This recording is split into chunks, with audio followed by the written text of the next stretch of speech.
Do what? I didn't even hear him, so I'll definitely ignore him. So this morning you looked at lexical this, yeah?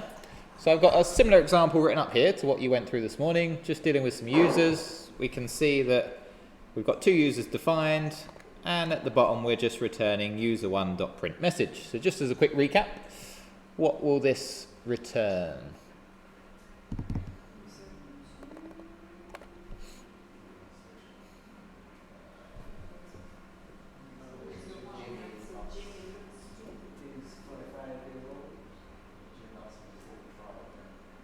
Yep.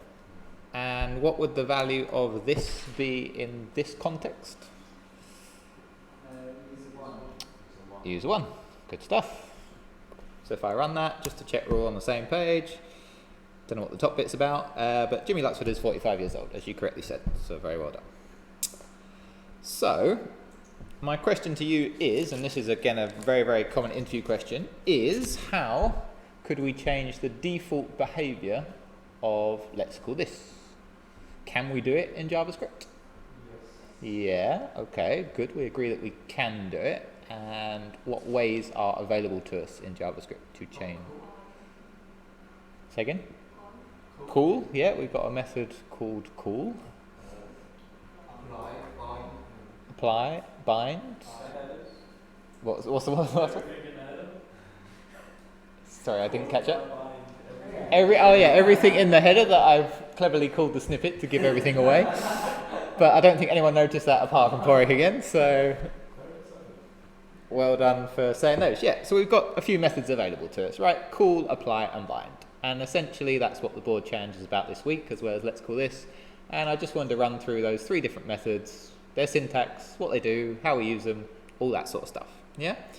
So if instead I wanted to return, let's say Andy Williams is 33 years old, what could we possibly do to line 17 to enable that without writing this whole function over again in here? An arrow function. Ooh, getting complicated already. What's your arrow function, Nalofa?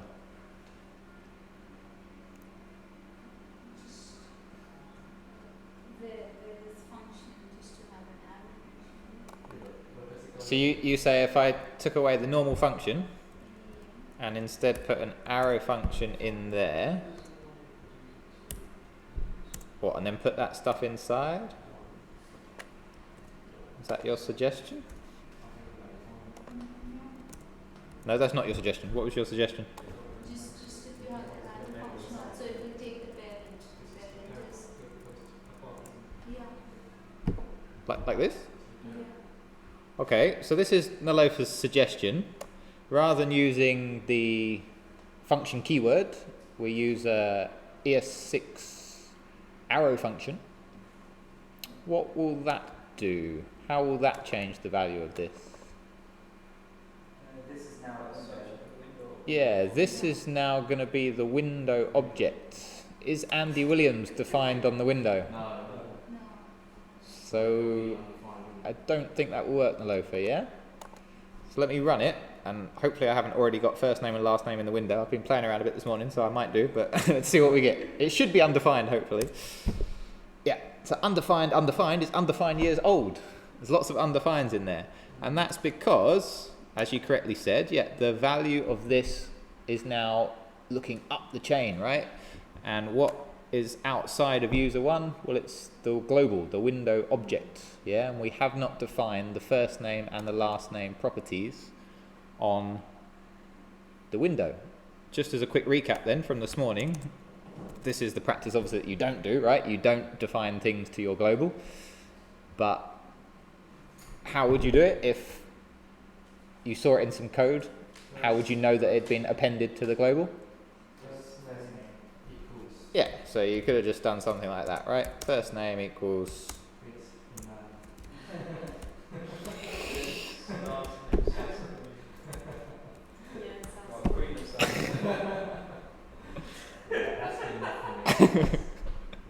Alright, if I ran that, Rinse the man undefined. Yeah, exactly. So it's picked up the first name, right? Which is the only thing I defined because we've defined that to the window object.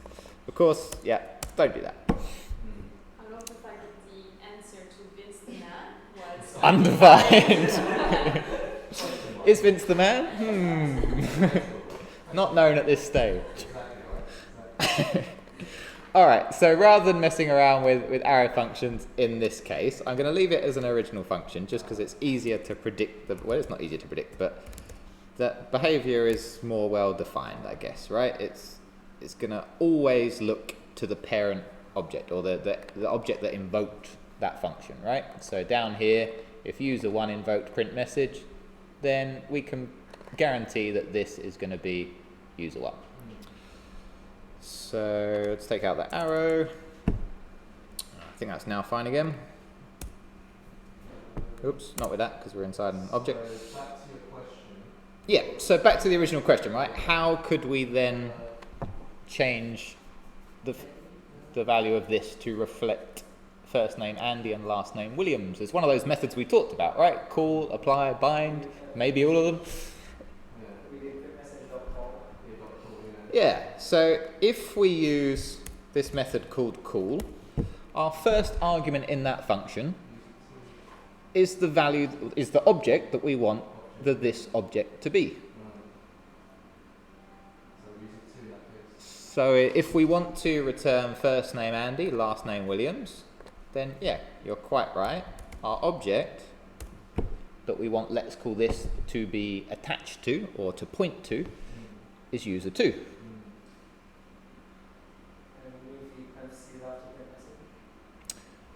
And remove the parentheses after print message, absolutely.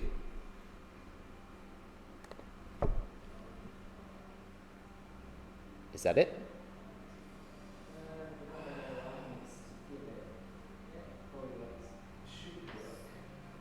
Okay. Questions first, yeah? Before I run it? At the moment, we're doing print message dot call. Would that take one of the object properties from user2? Well, Because if it does, won't that override the print message of one? We're going to just print message and then fill in the names with yeah, what it's doing is it's still looking inside user1 for this function called print message. But then when it gets to this line that has the let's call this in it, rather than using the object user1 for the value of this, it will use the value of user2 for let's call this.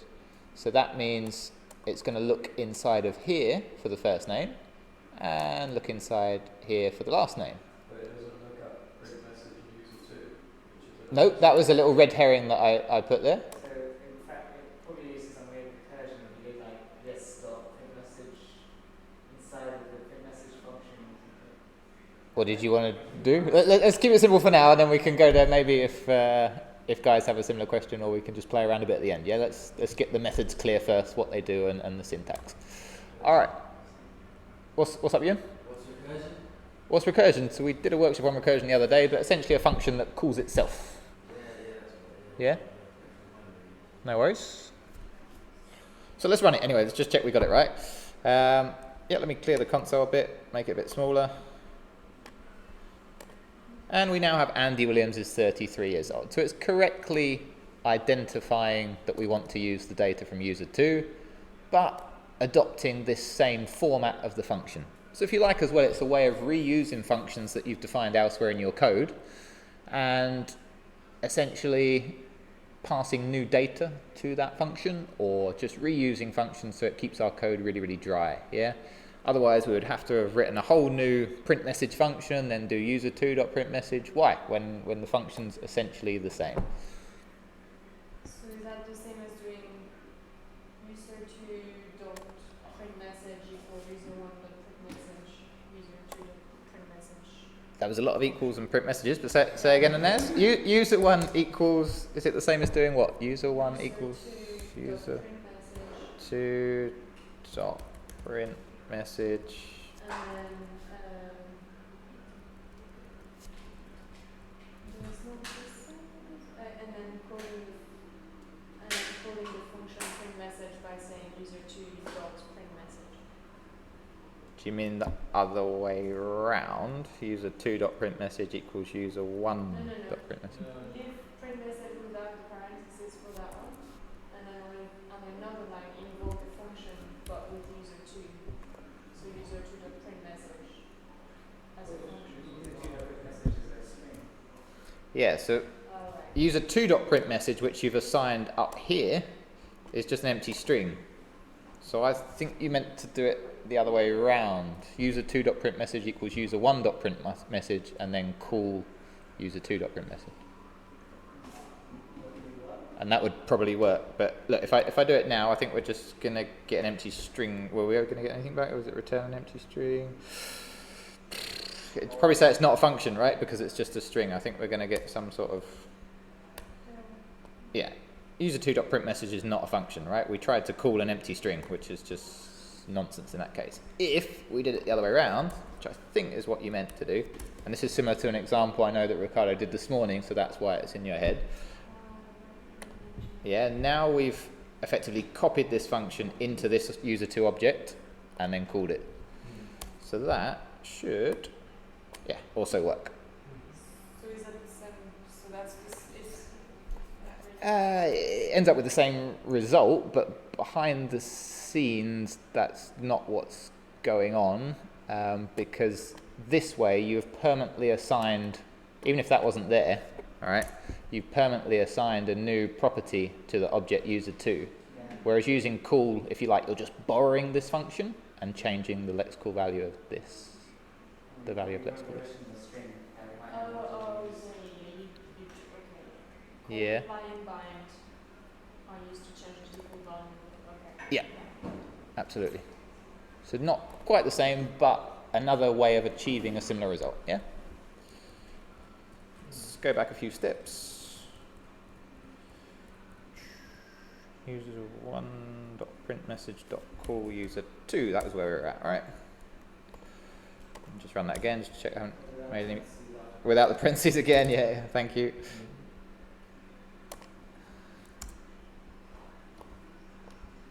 Okay, awesome. Now, I just want to change this slightly, and I will pass my function an argument. So rather than using this.age, I want to use age passed in as a variable. And that sort of renders, well, let's leave it there, right? It's interesting if we leave it there. Okay. So if I run that at the moment, what am I going to get? Yeah. You want to point it here? Yeah, exactly. This argument here is undefined, right? So if I run it now,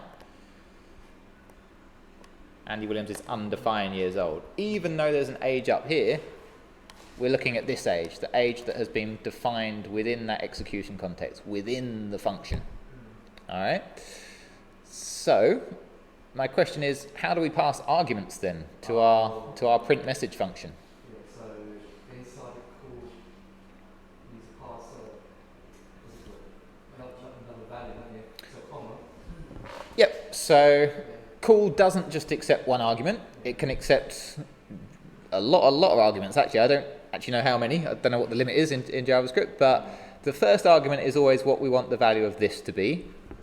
All the following arguments are parameters that we're going to pass to our function that we are invoking. So if we wanted the age to be 50, I could just pass in 50 there. And now, what is my age for Andy Williams? Is it going to be 33? Or is it going to be, what, 50, 45? What are your other options? Undefined? So we think it's going to be 50, yeah? Wait. Why would it be 50? Then where it be 33? It's what we're assessing it. So we're calling the function with 50, just to see what we're passing in what it's called. Yeah, if we wanted it to be 33, we'd just leave it alone, right? Yeah. Mm-hmm. Imagine, if you like, if it simplifies it, we didn't have an age in there. Yeah, let's say we have to pass, so if I run that now, we'd get age is undefined, we'd just use a 2, like that. Yeah? So therefore we have to pass an age to our function, the way that I've written it. And what we're getting at is that we can pass additional arguments to our function when we use call, just by separating them with a comma. So if I wanted to return Andy Williams is 50 years old, I can pass it in like that. And of course it picks up my variable name for age. Yeah? But you can pass in as many values you want, right? Yeah, alright, let's pass in lots more. Yeah, exactly. 1. Yeah. Will that change the result in any way? I think it won't. You think it will, or won't? Pass all those values. It will definitely pass them all, but does it break it? Does the function use them? Yeah, you got a point. Yeah, so still 50 years old. Yeah, that's true. All of these ones are available technically to this function if we added some more arguments up there, or maybe if we just gathered them into numbers. So then we could say has numbers, I don't know, for the lotto. It probably needs one more, right? Is there 6? I don't know. Thunderball, 5. Yeah. And then it's actually clever enough to spread your array into a comma separated list as well, right? Because numbers is an array in this case, but when we put them inside of template literals, it does convert it into part of the string. So it's readable at least. Yeah. Alright. So we've successfully managed to change the value of let's call this using call. Could we use a different method? Is that the second one on the list? Yeah, it is, right. Okay, let's use apply. Is that it? Just put apply and it works? Apply applies to apply Oh, to we can't just literally change it. Yeah, create list from array like. Yeah. So with apply, we have to change the value of these arguments. Apply only accepts 2 parameters. So it accepts, firstly, again, the value of let's call this. Secondly, it accepts an array of all the other arguments that you want to pass in.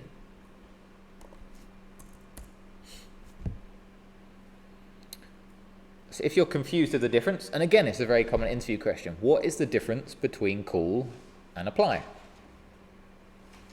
They're very, very similar. The difference you can remember based on alliteration. So apply takes an array as its second argument. Call takes a comma separated list. Yeah? C for comma, A for array.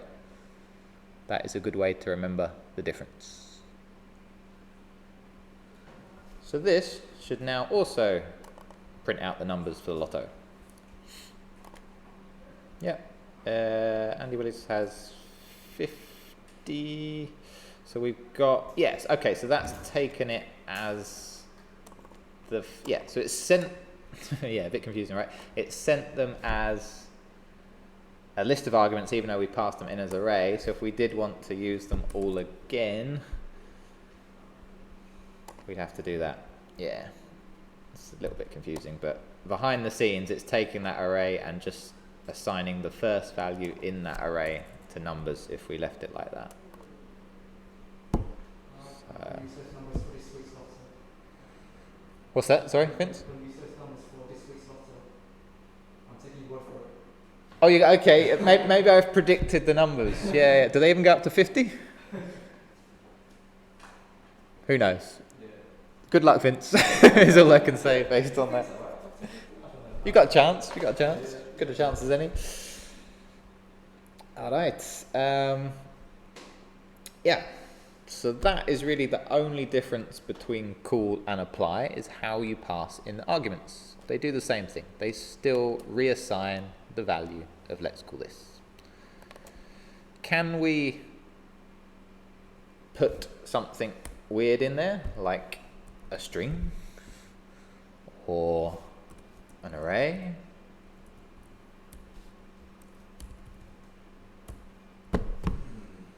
What happens if we do that?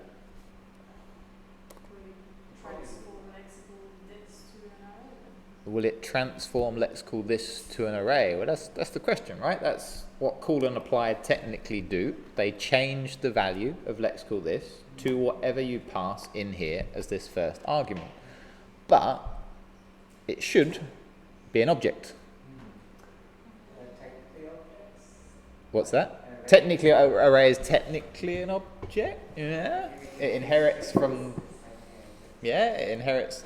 the prototype chain of the built-in object. Yeah, I agree with that. So yeah, really I'm asking, does that throw an error?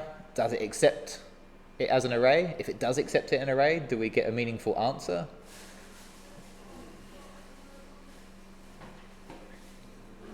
Any ideas, or should we just run it and then analyze it afterwards, see what's happened? We'll still say the undefined stuff, because I don't think the array has first name, last name. Yeah, cool. Let me run it first and then we'll break it down.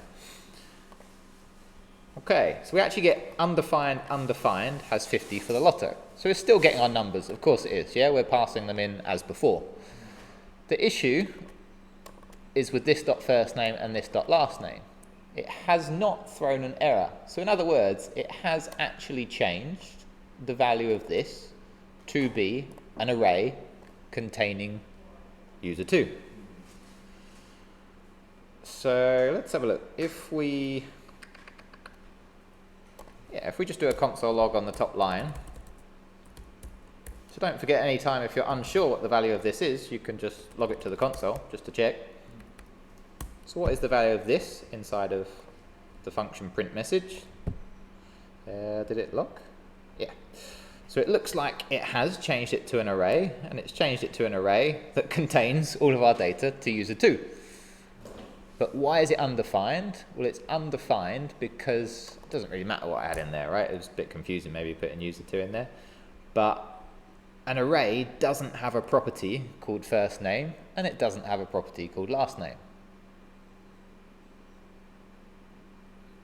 You could probably do this dot length, and it would give you something at least. Yeah, I'll put user 2 back in there. It might even, so if you get the object, no, I think that'll be fine. That will still give us a 1, I think, because we just got one value in there. Yeah, so now we've got the length of the array, which is a bit nonsense, but hopefully that shows that at least it has changed the value of let's call this to an array, or it has changed it to a string. But again, it's another one of those cases that even though it's permitted, please don't do it. Make sure you set lexical this to an object only. So does that, okay, so we will look into the prototype and then the actual object. What do you mean it will look into the prototype? If it's, basically it has looked into the prototype to see if there was a method called first name, obviously it doesn't exist.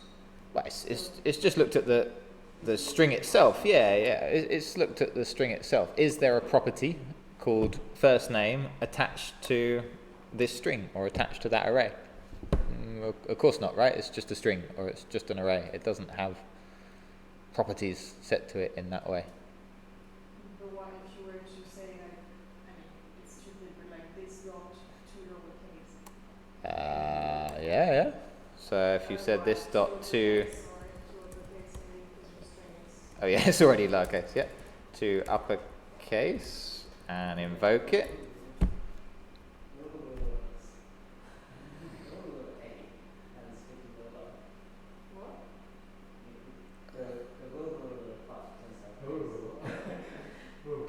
Oh, my string, what do you say? Shall I make it a pronounceable word, right? So hello, what happens to hello in this case? Does it get... Yeah, so we're still going to amend that because technically, yeah, it wraps itself in a string object and it can call the method. Yeah, so sure, it works, but please don't ever do this. This is a total abuse of what this is intended for. Yeah. I'm just saying that you can. I'm just saying that you can do it, and be aware that if you do pass in some strange values, you're going to get some weird errors further down the line. Yeah. So please make sure that this is an object. You can either use a predefined object, such as we did with user2. We'd already defined that object, or you can set one of your own. Yeah. If we give this a first name property. Whatever, Vince, I'll use you again. So now, oh yeah, if we put this back to normal as well, and we don't invoke anything, and let's put that back as well to last name. So what will happen in this case? I've said apply the print message function by changing the value of let's call this to that. Yeah, absolutely for it, yeah? So when we invoke the function, we're interestingly going to see what this is set to. Then it will look inside of this object for the first name property. If it finds it, we're hoping it's going to be this one, it should set the full name to Vince space looks for a last name property, there is not one, so that will be undefined, and then it will return Vince undefined has these numbers, not all of those numbers, but 50, all of those numbers for Lotto.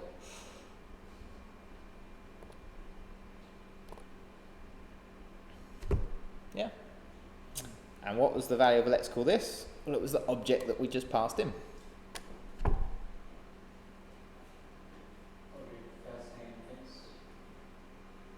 Yeah, an object with a property of first name, colon Vince. And that was for apply, right? That was for apply, yeah. But if we changed it to call, we'll look at bind in a second, don't worry. We can leave it as an array and just say it as the numbers. It would spread it, it would gather it, so it would be an array of an array.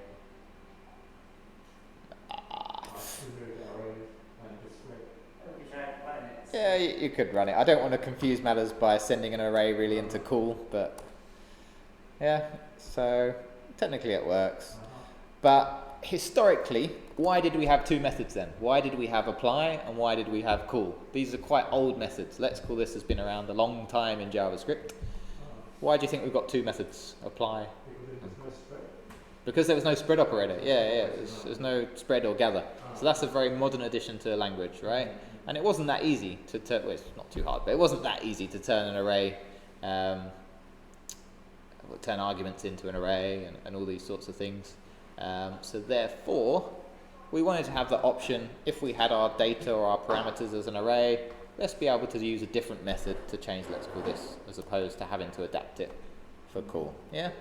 But now, as you can see, we can easily spread things and we can essentially get the same result. But yeah, don't do that either. If you want to have a comma separated list, then use a comma separated list for call as the end result and use a array for apply. Yeah, doesn't really matter which one you use nowadays, just depends on what data you've got originally. So it's not very common anymore, is that right? Call and apply. Yeah, they're commonly used still, absolutely. Yeah. So? Mostly call, I think. Yeah. People seem to prefer call. I don't know why, but yeah, it's the way it is. I suppose because with call as well, we could just pass things in as an object and then spread the object, or even pass it in as an array. So we can do everything we can do with apply with call. Yeah. I guess one gets adopted for convention. And remember that as well, right? Call for convention. Comma separated list. All right. So let's look at bind as the last one. Bind syntactically is pretty much identical to cool. So we've got an object, we've got, let's give it one last property just so we don't get any undefines. I don't like having undefines in our data. Is it double N or one N, Vince? One in. One N. Yeah. Alright, so I'm fed up looking at all those numbers, so I'm going to go to is age. Just include my age. You want your true age there? Yeah, 50, yeah, that's fine. That's completely fine. This course has aged you a lot, Vince. Future is now. If I run that, what's going to happen? Shush, Richard, don't give it away yet, quick. Someone else. Yeah, go. It's gonna say last name is woman. Last name woman, yeah, perhaps. Last name queen, last name sassy queen, don't know, yeah, something like that. I think we just print out the whole thing, like. We just get pink flashing lights or men coming down on umbrellas, yeah, not quite sure, maybe. That's too far.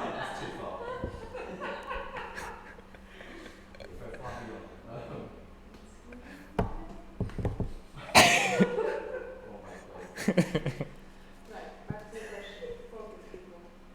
Focus. Keep watching to be like, hell's happening? Yeah.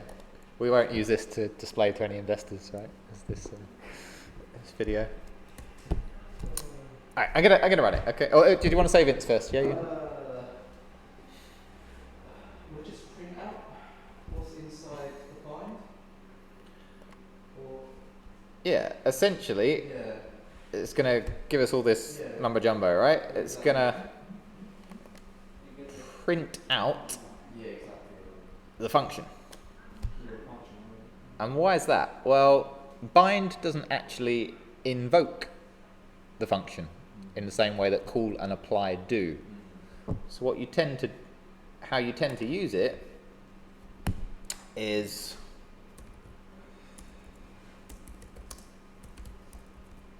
you would assign bind, I don't know what to call it to be honest, but to a variable like that. And then you invoke it. And then, when you're ready, at some later point in your program,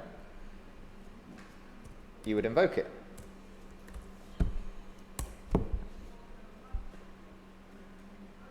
So what will this return? Will it return Vince with an older version of Vince? Will it return Jimmy, Andy? What are we going to get? It's 50. Yeah?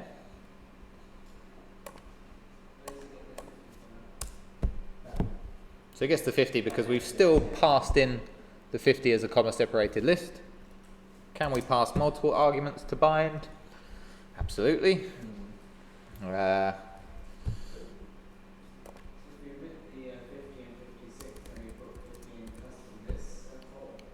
Yeah, that's my next point, Richard. Stop jumping ahead.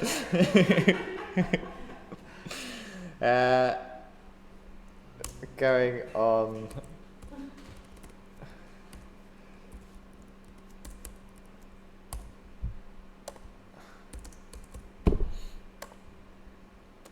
Let's make it even older, right?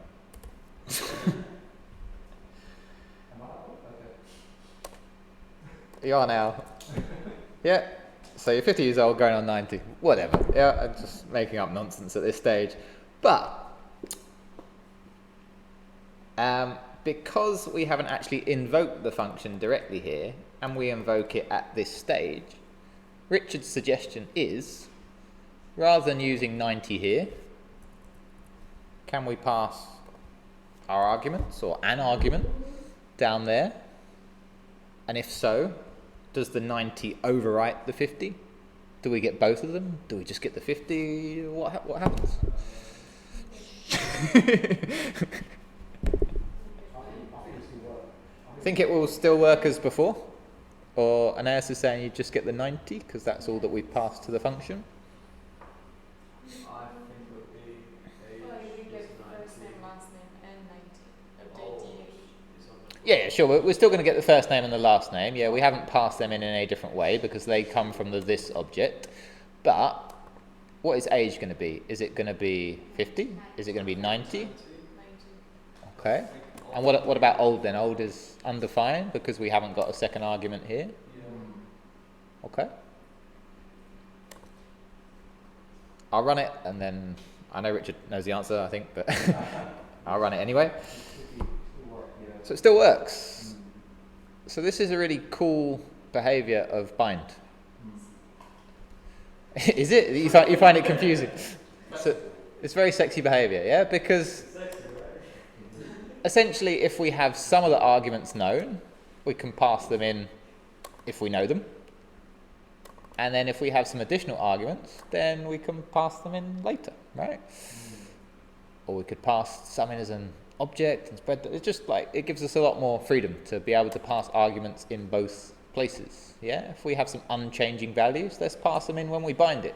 If we have things that are going to vary, let's send them in later. So, what if you had another variable? Yeah, good question. Like, so you Where, have- here? No, in terms of the return, full name is age, and then have like both young and old, but you only knew what the variable was going to be put in for old. Right. How do you do that?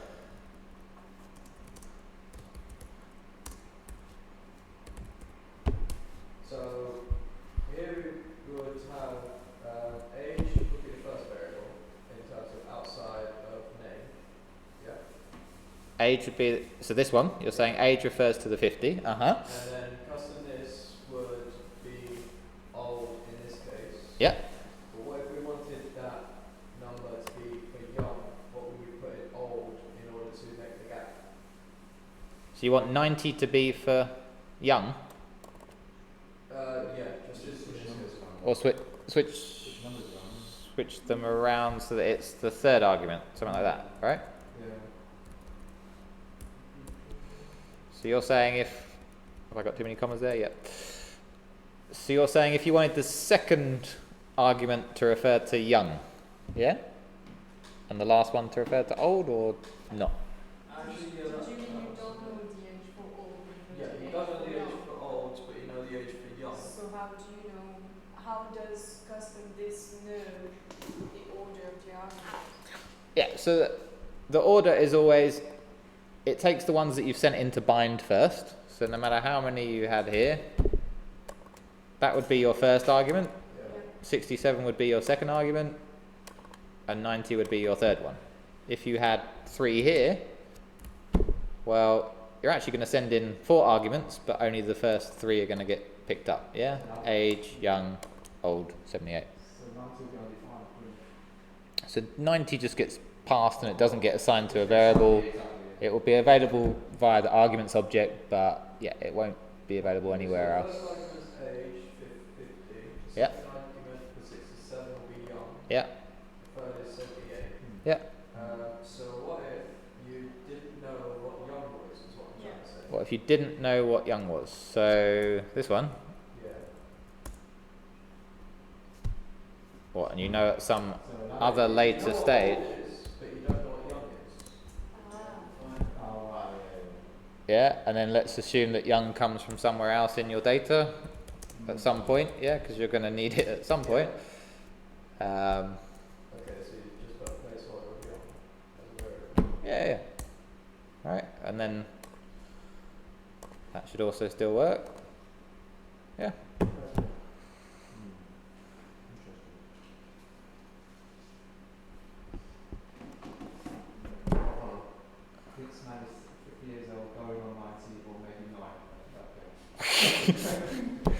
Mental age, right?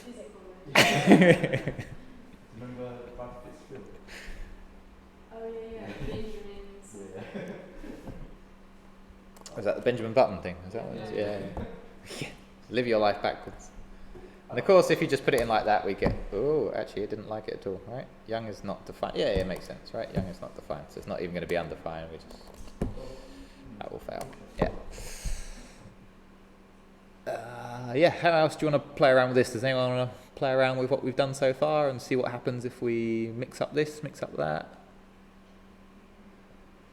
Richard, you had a suggestion earlier. Does it still apply, or have we covered it? Probably just suggest maybe use a default arguments, Default argument, yeah. Where are you going to put a default argument? In the custom this? old or young. Yeah, so let's say hopefully we've defined young somewhere else, but if not, we let it equal something, right? Or if you put that in the function definition. Or we could put it in the function definition. Yeah, absolutely. So We're doing the parentheses part. with it, oh, you want to do a custom, sorry, do a default value here. Yeah.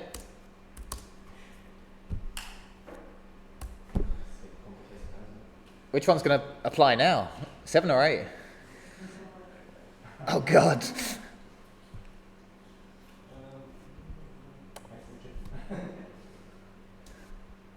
So what happens? Well, we've. Hey? Okay.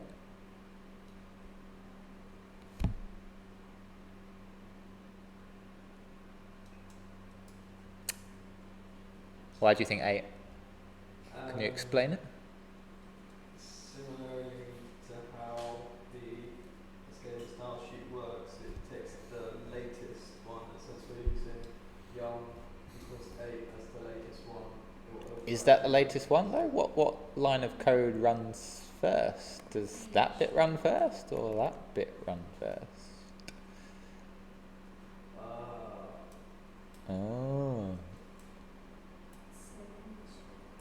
So now the loaf has switched to 7, or maybe she always thought 7. Okay. Say again? Can we add some breakpoints? Where would you like the breakpoints? I'm not sure how that's going to work with breakpoints because I guess we could try and put some there, but will it stop? Not sure.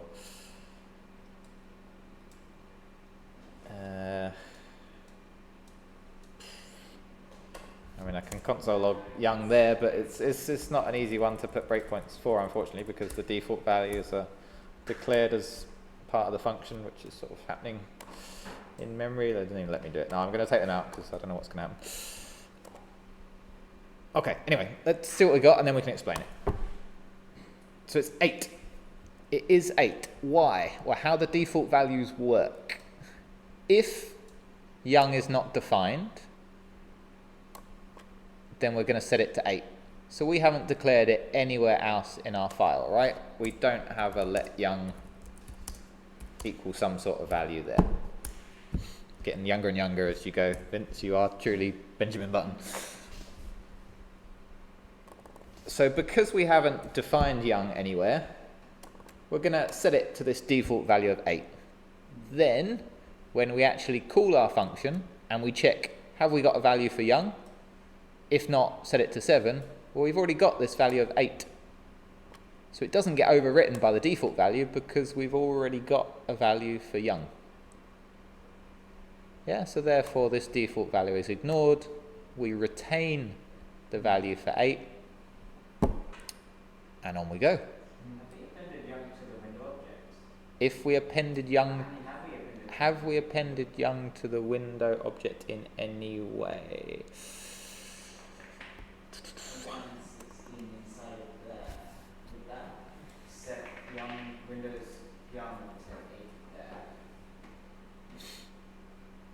Don't think so. Absolutely. You want to print it out where? On line 17 or on line 7? 17? Yeah.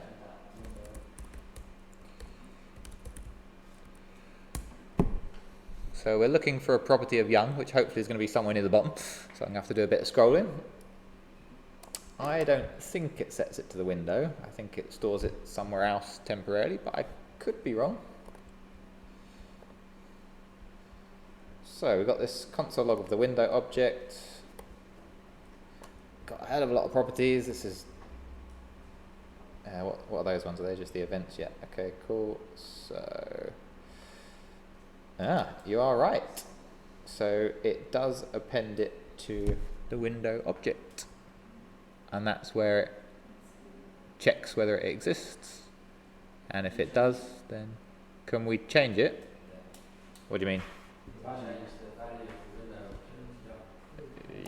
You can.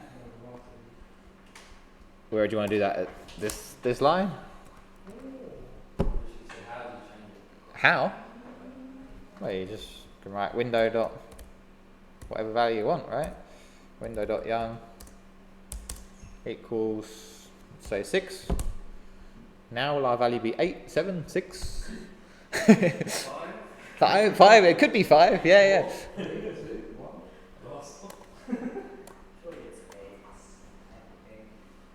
Surely it's 8.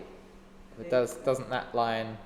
I'm going to say 8 because what I think is going to happen is on line 17 when we say custom list young equals 8, what we're technically doing is assigning the windows.young into 8, and the value of that expression, something equals something, returns us what this equals. So technically what we're passing into the function is 8 and 90. So that 8 overrides young equals 7, and window.young equals 6 doesn't really matter at that point because we're just looking at the value of 8. Can't catch him out, can we? So, yeah, I'll show you first, and then yeah. What's happened here? Have I not returned anything? Console undefined. Because we're just getting the last line there. So if we take off the window object, we should be returning custom this now.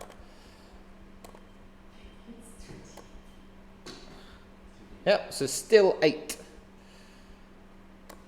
So what happens? Well, this line, yeah, correctly, it does put window.young as an 8.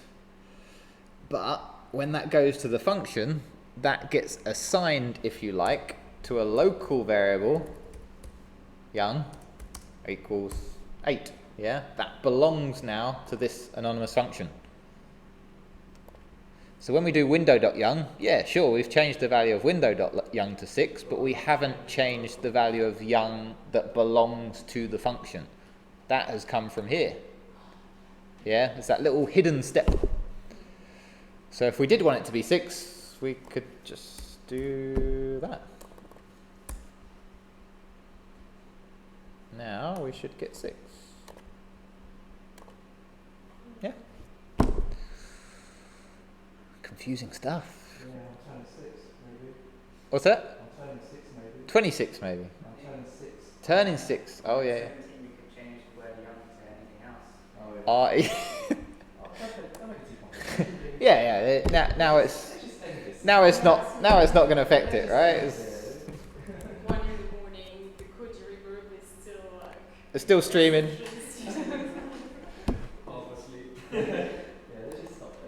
Yeah. So now we get the default value of 7. We set it to 6 and blah blah blah. Yeah, whatever. Doesn't matter. Cool. All fun and games, but we'll stop it there. And if you've got any other questions on call, apply, and bind, then let me know. But they will probably come out in the board challenge anyway, right? So this morning's lecture and this workshop will be very, very helpful to solve the board challenge, hopefully. All right. Cheers for the questions.